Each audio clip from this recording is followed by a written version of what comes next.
So, like, that's the other thing is USC and UCLA are out of the Pac-12. Yeah. Suddenly, they're the favorites in 3 years.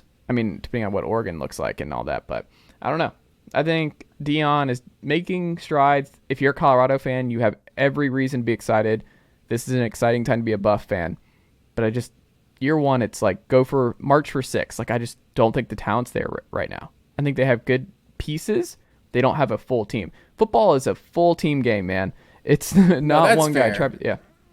But in terms of this, I feel like what they're doing in the portal is just like, it's insane for them to even think after 1-11. Like, literally, they may have been the worst team in all of Power 5 last year. I don't even really think it's close. I think they were the worst team in all of Power 5 last year. There's probably half the teams in the G5 that could have beat them last year. So, yeah, the Shedeur Sanders, that is the question mark. It's like, are they a team that's even interesting next year, or is it still really, really bad? Another one I have on my list. You're going to be surprised. Have you heard about this? Have you seen this? The Tennessee Volunteers, I think, are transfer portal winners, Matt Green. Is that right? They are. Who I think they did a really good job. They filled a bunch of needs. The thing about the portal now, when you're a Power 5 school and like with Heupel, he had to obviously spend a lot of time in the portal in year one because you had so many guys exit following the Pruitt stuff that you just had to replenish a lot of guys through the portal. Now, when you've had a couple of classes under your belt, they signed 25, 26, whatever it was, commits for this 2023 class. They're the deepest they've ever been in the Heupel era. Now you kind of get to be a little bit more choosy in where you go. McAllen Castles, I think, is going to be a really good player from Cal Poly. They get him as tight end. He'll start with Jacob Moore. Dante Thornton, huge. Track speed, super tall, made some plays, a lot of experience at Oregon. Like, he fills that Jalen Hyatt role. Him and Squirrel White and then Brew McCoy is probably going to be your 3 starters. So you get another starter there because you lost a lot of talent, a lot of production. Cedric Tillman, Jalen Hyatt out the door in the NFL. Then you get Andre Karich from Texas. He was an offensive tackle there, probably going to play inside. He'll probably start for Carvin, who graduates and moves on to the NFL. That's a starter. John Campbell from Miami. He is a multi-year starter for Miami. Right tackle. Darnell Wright in the NFL draft. Campbell played with Joe Milton in high school. Already there. Then you get Keenan Peely, older kid from BYU, married, a lot of experience, was a great player 2 years ago at BYU, tore his ACL, did not have as great of a year. He's rehabbing, all that kind of stuff. But you lost Jeremy Banks to the pros. Hey, another just guy who you can start next to Aaron Beasley next year. Plug and play. Should be good. And the last one, Gabe Judy Lally from BYU as well. He played at Vanderbilt for a little bit, 4-star kid.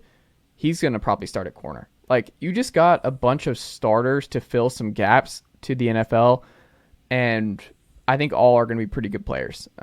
Some might pop more than others, but I'm very impressed by like how targeted Tennessee was, just filling NFL gaps with these guys. And I think they're all going to play, and they're all going to be pretty talented guys who should contribute as this 2023 class and 2022 class continues to develop and get ready to fill those slots, because that's the goal, right? When you're at Georgia, you have to have these stop gaps for these guys to be in the conditioning program, the nutrition program, the weight training for a couple years, and then they're ready to play. So Tennessee's closing in on that for a lot of these guys, but you still need some veteran depth across the country to fill out your last little bits for the portal. And I think Tennessee did a really good job. And I think if you're truly going to be one of the contenders in college football, you're never going to be in the top 5 winners of the transfer portal, because you shouldn't have to get 6, 7, 8 key players out of the portal. From that same respect, like Georgia, I think has gotten 3 guys out of the portal.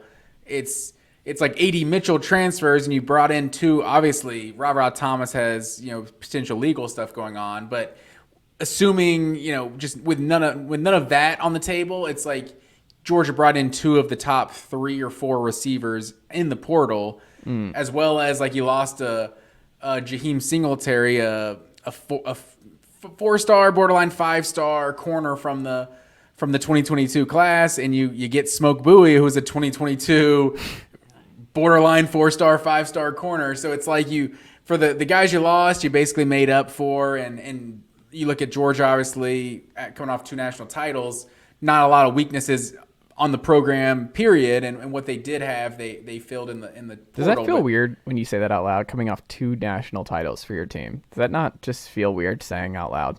Absolutely, man. It's that's why Georgia fans, if you see them on Twitter, that's why they don't know how to act. It's we're used to being super close. Also rocking my World Series gear for the Braves. It's like just experiencing all these championships. It's definitely something to get used to. But yeah, it's a weird spot to be in when you're number one, because you don't necessarily know that you have to get better to win it all again, right? It's like if you finish top 5, you finish top 10, you know you got to do XYZ to get better. It's like when you're number one, well, considering Georgia won the national championship by 58 points, obviously they beat Ohio State by 1.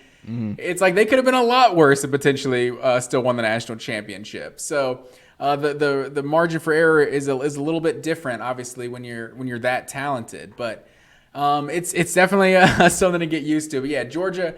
I wasn't gonna say Georgia was one of my winners. I just I thought of that while you were talking about Tennessee. But yeah, Georgia definitely just filled a couple spots. But another one, LSU, is one because they signed.